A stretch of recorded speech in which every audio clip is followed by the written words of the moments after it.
Skont il-kap taċ-ċivil Mario Cutajar innifsu li kellu jammetti waqt konferenza tal-aħbarijiet f'Kastilja bil-kodiċi l-ġodda tal-etika tal-Ministri u Segretarji Parlamentari xogħol privat li qabel ma setax isir mill-Ministri u Segretarji Parlamentari issa hemm possibilità li jista' jsir.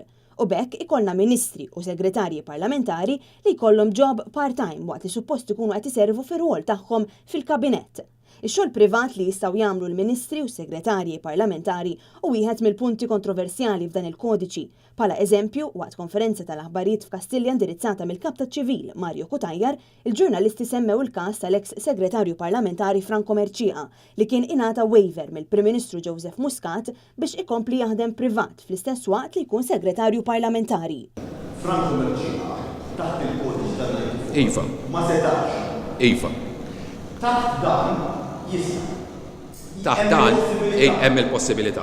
Mario Cutajar kien kostret jagħmel konferenza tal-aħbarijiet wara reazzjoni ħarxa mill-pubbliku meta l-ġurnal The Times żvela siltiet minn dan il-kodiċi tal-etika li nżamm sigrit fl-aħħar sentejn. Kif wieħed jista' jifhem jekk segretarju parlamentari qabel ma setax ikompli jaħdem u issa jista', allura kien hemm bidla. Ma setax jopera jaħdem taħt il-kodiċi li joħollu issa mela allura dan il-kodiċi mhux l-istess. U iktar reali, u iktar le. Ma setax isir qabel, issa jista' jsir. Ejja. Le, anzi, korrettissimo. Mhijiex. No, mhijiex, le ma fetħiex. No. Hemm iktar governanza, hemm iktar governanza u trasparenza li mhux il-kodiċi jgħidlek u mbagħad il-kabinett jiddeċiedi mod ieħor.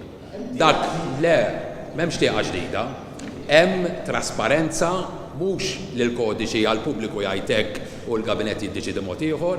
Il-Kap taċ-Ċivil Mario Cutajar sosta li l-kodiċi l-ġodda ta' etika ġew diskussi fil-bidu ta' din il-leġislatura u spjega li l-pajjiż ma jistax jitlef ir-riżorsi umani li għandu. Biex jissostanzja l-argument tiegħu Mario Cutajar semma l-fatt li hemm ministri li jgħalmu l-università u li dejjem kienu aċċettati li jkomplu jgħalmu waqt li jservu bħala ministri.